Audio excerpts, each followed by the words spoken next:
ರಾಜ್ಯದ ಸರ್ಕಾರ ಸಿದ್ದರಾಮಯ್ಯನವರ ನೇತೃತ್ವದ ಸರ್ಕಾರ ತನ್ನ ಎದುರಿಗಿದ್ದಂಥ ದೊಡ್ಡ ಸವಾಲುಗಳ ಪೈಕಿ ಒಂದನ್ನ ಬಗೆಹರಿಸುವಲ್ಲಿ ಯಶಸ್ವಿಯಾಗಿದೆ.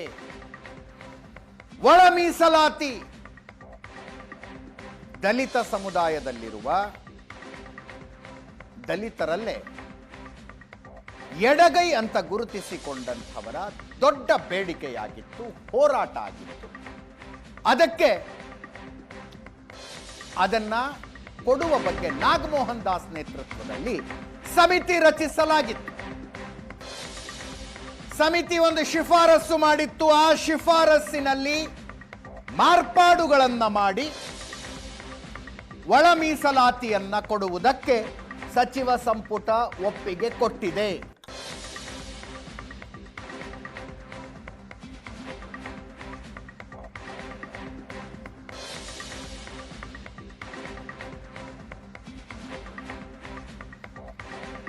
ನಾಗಮೋಹನ್ ದಾಸ್ ಅವರ committee, justice Nagamohan Das committee 5 ಗುಂಪುಗಳಾಗಿ ಮಾಡಿ ಮೀಸಲಾತಿಯನ್ನ ಹಂಚಬೇಕು, ಒಳ ಮೀಸಲಾತಿ ಕೊಡಬೇಕು ಅಂತ ಹೇಳಿತ್ತು. ರಾಜ್ಯ ಸರ್ಕಾರ 5 ಗುಂಪುಗಳ ಬದಲಿಗೆ 3 ಗುಂಪುಗಳನ್ನು ಮಾಡಿದೆ.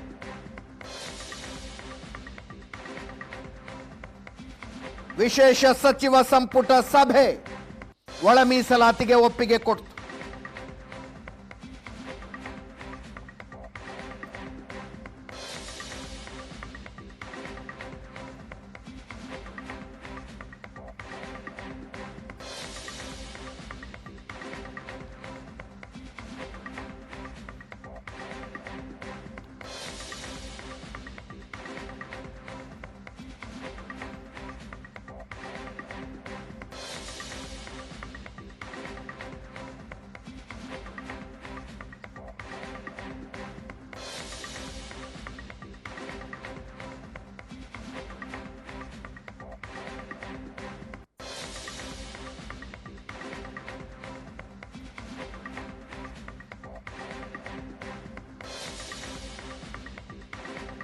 ಸ್ಕ್ರೀನ್ ಮೇಲೆ ನೋಡ್ತಾ ಇದ್ದೀರಿ, ಜಸ್ಟಿಸ್ ನಾಗಮೋಹನ್ ದಾಸ್ ಅವರ ಕಮಿಟಿ ಕೊಟ್ಟಂತ ಶಿಫಾರಸ್ಸು.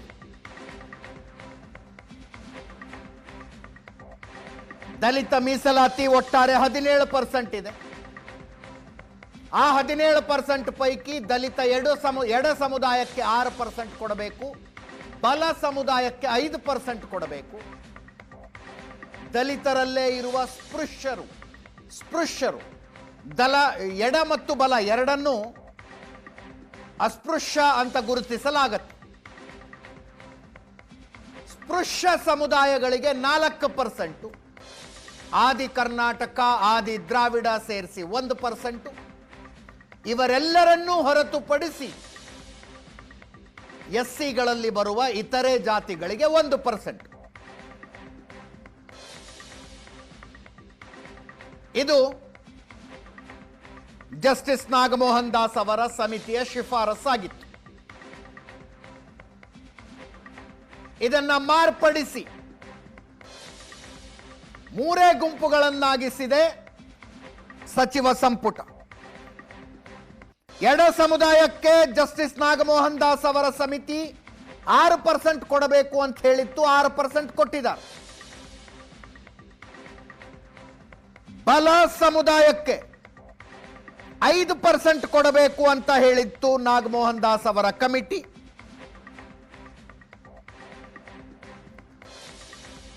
ಆದಿ ಕರ್ನಾಟಕಕ್ಕೆ 1%, ಆದಿ ಕರ್ನಾಟಕ ಮತ್ತು ಆದಿ ದ್ರಾವಿಡ ಸೇರಿಸಿ 1% ಇತ್ತು, ಎರಡನ್ನು ಮರ್ಜ್ ಮಾಡಿದ್ದಾರೆ. ದಲಿತ ಬಲಗೈ ಮತ್ತು ಆದಿ ಕರ್ನಾಟಕ ಆದಿ ದ್ರಾವಿಡವನ್ನು ಮರ್ಜ್ ಮಾಡಿ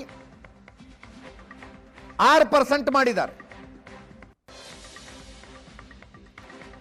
ಸ್ಪೃಶ್ಯ ಸಮುದಾಯ ಮತ್ತು ಇತರೆ ಸಮುದಾಯ, ಸ್ಪೃಶ್ಯ ಸಮುದಾಯಗಳಿಗೆ 4%, ಇತರರಿಗೆ 1% ಅಂತ ಕಮಿಟಿ ಹೇಳಿತ್ತು.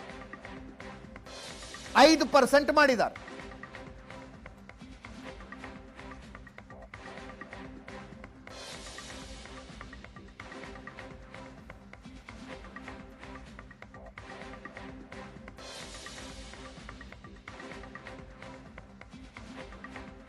ದಲಿತ ಎಡ ಸಮುದಾಯಗಳಿಗೆ 6%, ಬಲ ಸಮುದಾಯ ಮತ್ತು ಆದಿ ಕರ್ನಾಟಕ ಸೇರಿಸಿ 6%, ಸ್ಪೃಶ್ಯ ಸಮುದಾಯಗಳು ಮತ್ತು ಇತರೆ ಸಮುದಾಯಗಳು ಸೇರಿಸಿ 5%.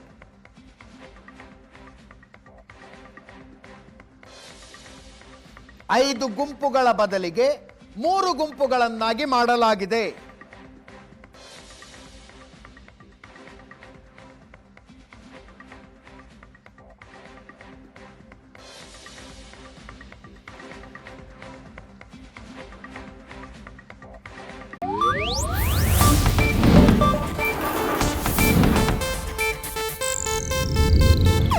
ಇದು ಏಷ್ಯಾನೆಟ್ ನ್ಯೂಸ್ ನೆಟ್ವರ್ಕ್ ಪ್ರಸ್ತುತಿ.